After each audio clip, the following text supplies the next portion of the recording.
प्यारे बच्चों, स्वागत है आपका मेरे YouTube चैनल पे।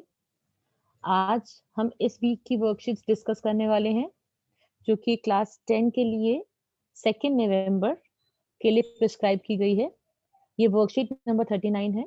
इस वर्कशीट में सबसे पहले आप अपना यहाँ पे नाम लिखेंगे, यहाँ पे अपना क्लास टीचर का नाम लिखेंगे। बेटा ये जो वर्कशीट है, ये लिटरेचर बेस्ड वर्कशीट है और अगर आप लिटरेचर डिटेल में पढ़ना चाहते हैं, तो आप मेरे चैनल को सब्सक्राइब कर सकते हैं।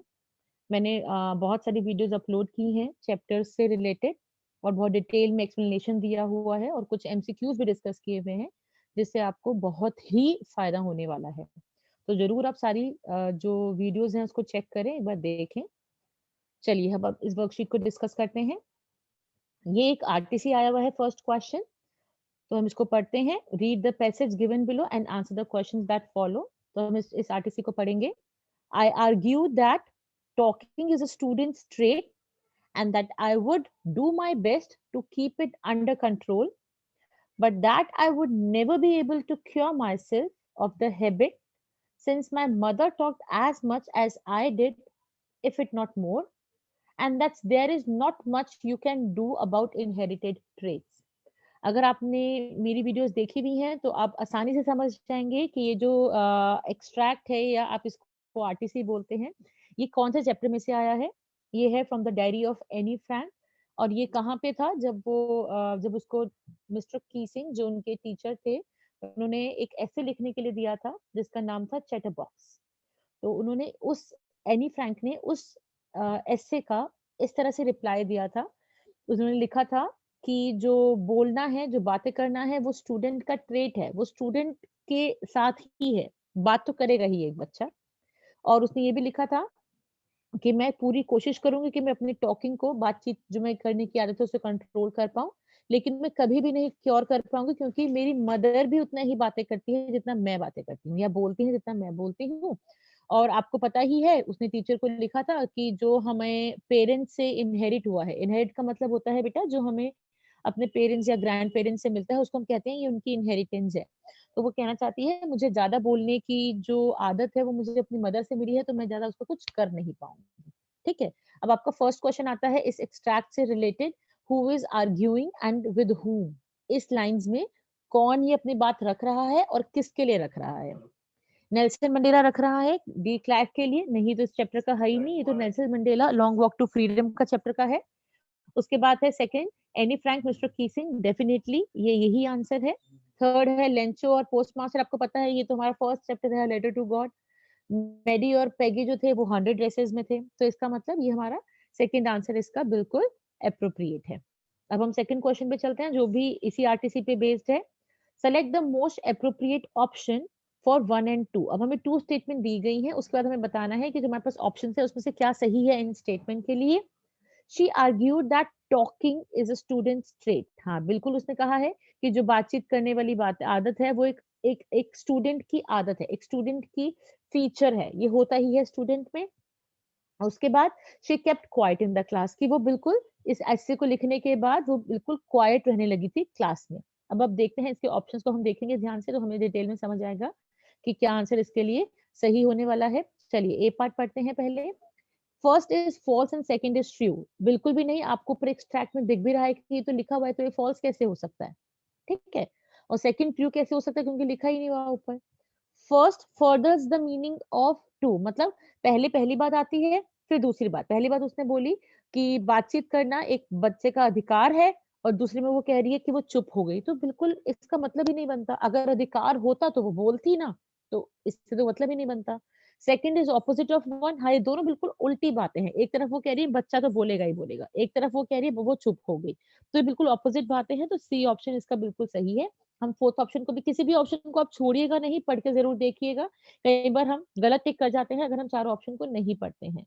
Both 1 and 2 are not given in the lesson. अरे भाई फर्स्ट सेंटेंस तो साफ साफ दिख ही रहा है एक्सट्रैक्ट में, हम कैसे कह सकते हैं कि दोनों लेसन में है ही नहीं। ठीक है, चलिए। और अब हम आगे देखेंगे क्वेश्चन नंबर 2। अब इस आरटीसी का खत्म हो गया है, हमारा नेक्स्ट क्वेश्चन आ गया जो ओपन एमसीक्यूज है चैप्टर में से। Why was Wanda Petronski treated differently at school? आपको याद है ये 100 ड्रेसेस? वांडा पेट्रोन्स्की जो लड़की थी, जो पॉलिश गर्ल थी, जो पोलैंड से थी, जो बॉगेनसाइट में रहती थी, उसको स्कूल में अलग तरीके से ट्रीट क्यों किया जाता था? ठीक है, ऑप्शंस है, Wanda lived in Boggins Heights and had strange funny name, वो बॉगिन हाइट में रहती थी और उसके अजीब सा और फनी नाम था। शी वोर अ शेबी ब्लू ड्रेस, उसकी एक ब्लू ड्रेस थी जो वो रोज पहनती थी, शेबी मतलब गंदी सी, और उसके जो पैर थे वो हमेशा मडी रहते थे, जो फीट थे उसमें मड चिपका मिट्टी चिपकी रहती थी। She said that she had 100 dresses lined up in her cupboard, वो कहती थी कि मेरे पास 100 ड्रेसेस हैं जो मेरे कबर्ड में रखी गई हैं, रखी मेरे पास 100 ड्रेसेस मेरे कबर्ड में रखी हुई हैं, ये चारों। तो बेटा इसका ऑप्शन फर्स्ट वाला होगा, क्योंकि मेन रीजन ही यही था कि वो बॉगिन्स हाइट में रहती थी और उसका फनी नाम था, इसलिए उसको टीज किया जाता था। ठीक है, अब हम आगे देखेंगे नेक्स्ट क्वेश्चन को, थर्ड एंड फोर्थ क्वेश्चन। एक बार मैं इसको इरेज कर देती हूँ। Okay, how did the vet save Tricki's life? ये आपका जो बुक है फुटप्रिंट्स विदाउट फीट, उसमें एक चैप्टर है ट्रायम्फ ऑफ सर्जरी, उसके अंदर है कि जब उसको वेट ले जाता है, वेट पता है ना वो डॉक्टर जो एनिमल्स को ट्रीट करता है, तो ट्रिकी जो था वो एक डॉग था, तो वो उसकी लाइफ को वो कैसे सेव कर पाता है? ठीक है, पहला है by taking him to the hospital, उसको हॉस्पिटल ले जाता है वो अपने साथ, by taking him for a walk, या उसको वॉकिंग पे लेके जाता है वो, by giving him extra meals to build up his stamina, उसको ज्यादा एक्स्ट्रा खाना खिलाते थे जिससे उसका स्टेमिना बरकरार रहे, या बी और सी दोनों। तो बेटा जो बी और सी वाली बातें हैं ना, ये बिल्कुल गलत है, क्योंकि वेट उनको उसको हॉस्पिटल में ले गया था जहाँ पे उसने उसको ट्रीट किया था। ठीक है बेटा, तो इसका पहला ऑप्शन आ जाएगा आपका ए पार्ट। आगे चलते हैं, how did Hari Singh know that Anil had forgiven him? पता है ना स्टोरी, अ थीफ स्टोरी।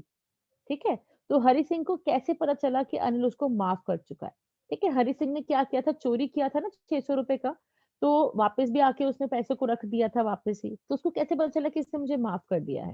पहला, Anil gave him a 50 rupee note, Anil ने उसको 50 रुपी नोट दिया और प्रॉमिस किया कि अब मैं तुम्हें रेगुलरली पे करूंगा। Anil would start teaching him how to write sentences, Anil ने कहा अब मैं तुम्हें, पहले उसको वो लिखना पढ़ना सिखाता था ना, अब मैं तुम्हें सेंटेंसेस पढ़ना सिखाऊंगा।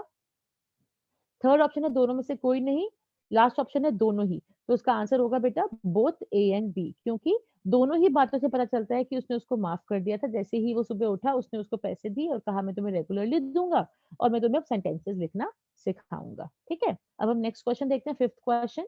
Identify the most likely tone to the poet in the lines to say that for destruction ice is also great. बेटा मैं आपको बार बार कह रही हूँ, आप प्लीज मेरी वीडियोस देखिए, ये पोएम मैंने आपको बहुत अच्छे से समझाई हुई है। ठीक है, फायर एंड आइस पोएम का नाम है, रॉबर्ट फ्रॉस्ट द्वारा लिखी गई है। तो आप समझ, वहां पे मैंने आपको सारे डिवाइसेस भी डिस्कस किए हुए हैं, अगर आप देखेंगे तो आपको इसके आंसर्स वगैरह सब पता चल जाएंगे।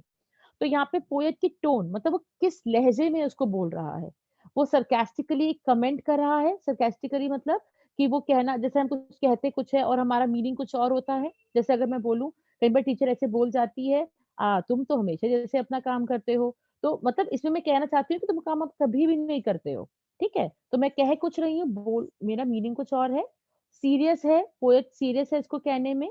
एम्यूज वो खुश हो रहा है, या वो सेलिब्रेटरी मतलब सेलिब्रेशन के रूप में उसको बोल रहा है। बेटा देखो वो क्या बोल रहा है, पोएट की भाषा को पढ़ने की कोशिश कीजिए, वो कह रहा है ice is also great, ice बहुत बड़ी चीज है, किसके लिए? डिस्ट्रक्ट करने के लिए, तोड़-फोड़ मचाने के लिए, तहस-नहस करने के लिए। तो वहाँ पे ये सरकास्टिकली बोल रहा है, ठीक है? क्योंकि अब कोई ग्रेट ग्रेट किसको कहते हैं? ये ग्रेट पर्सनैलिटी है, जो दूसरों के लिए अच्छा करे या बुरा करे। तो यहाँ पे आइस कुछ बुरा करने वाली है, लेकिन फिर भी वो उसकी अच्छाई कर रहा है, इसलिए वो सरकास्टिकली इस बात को रख रहा है, ठीक है? आगे आ जाते हैं। Name the literary device used in merrily bouncing down the street and then merrily over. बेटा ये भी मैंने पोएम आपको समझाई हुई है, अगर आप वीडियोज़ देखेंगे। ये बॉल पोएम है। इस बॉल पोएम में ये बॉल की बात कर रहा है कि मेरिली बाउंस करते हुए, खुशी से बाउंस करते हुए स्ट्रीट से नीचे, गली से नीचे चलती चली जा रही है। तो यहाँ पे बेटा ये नेक्स्ट लाइन शुरू होती है मेरिली यहाँ से। अब अगर पोएम आपने देखी है तो जब हमारे पास ऐसा होता है कि एक जो लाइन है वो मेरिली से शुरू हुई, ठीक है, फिर दूसरी भी लाइन मेरिली से शुरू हो रही है, तो आपको मैंने समझाया हुआ है ना कि यहाँ पे कौन सा पोएटिक डिवाइस होगा। ठीक है, यहाँ पे कौन सा होता है बेटा, यहाँ पे होता है एनाफोरा। ठीक है, जब 2 लाइन या 3 लाइन या 4 लाइन्स एक ही लेटर से शुरू होती हैं, जब 2-3 क्लॉजेस एक ही वर्ड से शुरू होते हैं, तो उसको हम बोलते हैं एनाफोरा। ठीक है, आगे चलते हैं नेक्स्ट क्वेश्चन पे। क्वेश्चन नंबर अब हम 7 करने वाले हैं। क्वेश्चन नंबर 7 जो है बेटा राइटिंग वाला है। Why could not Nelson Mandela fulfil his twin obligations? ये आपका सेकंड चैप्टर है, Nelson Mandela long walk to freedom. इन्होंने कहा था कि 2 ऑब्लिगेशंस होती हैं, अब हम देखते हैं उसका आंसर क्या हो सकता है। तो वो 2 ऑब्लिगेशन का मतलब क्या होता है, कोई आपकी ड्यूटी है आपकी किसी के प्रति, तो वो कौन-सी 2 ड्यूटीज़ होती हैं जिसके बारे में वो बात कर रहा है और वो दोनों ड्यूटीज़ क्यों नहीं पूरी कर पाए थे नेल्सन मंडेला अपनी लाइफ में। देखिए, Nelson Mandela mentions that every man has twin obligations. हर इंसान को अपनी लाइफ में 2 कर्तव्य निभाने होते हैं। एक तो होता है अपनी फैमिली के प्रति, फैमिली में कौन-कौन आता है, पेरेंट्स है, वाइफ है, चिल्ड्रन है, और दूसरे जो कर्तव्य है वो अपने लोगों के प्रति, उसमें कौन आता है, अपनी कम्युनिटी के लोग, अपनी कंट्री के लोग।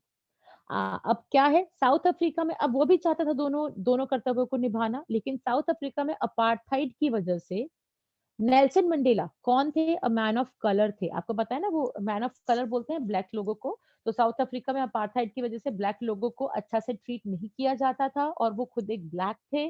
तो उनके लिए ये इम्पॉसिबल बन गया कि वो दोनों ड्यूटीज़ को, दोनों कर्तव्यों को निभा पाएँ। क्योंकि उन्होंने क्या चूज़ किया, as he chose to fight for the rights of his people. उन्होंने सोचा कि मुझे अपने लोगों के अधिकारों के लिए लड़ना है, और उस वजह से क्या हुआ, उन वो अपनी जो ड्यूटी थी फैमिली के प्रति उसको फुलफिल नहीं कर पाए। इसीलिए वो अपनी ट्विन ऑब्लिगेशंस को फुलफिल नहीं कर पा रहे थे। ठीक है? क्योंकि वो चाहते थे अपने लोगों को अधिकार दिलाना। ठीक है बेटा? तो आप इसको अगर याद कर लेंगे, बहुत इंपॉर्टेंट क्वेश्चन है। मैंने आपको जब चैप्टर समझाया था, प्लीज़ आप वीडियोज़ चेक कीजिए, तब भी मैंने बताया था कि ट्विन ऑब्लिगेशंस ज़रूर ही ज़रूर एग्ज़ाम में आएगा ही आएगा, ठीक है? तो आप क्वेश्चन को दोबारा रीड करिएगा, फिर इसके आंसर को देखिएगा तो आपको क्लियर हो जाएगा। थैंक यू बेटा, स्टे कनेक्टेड।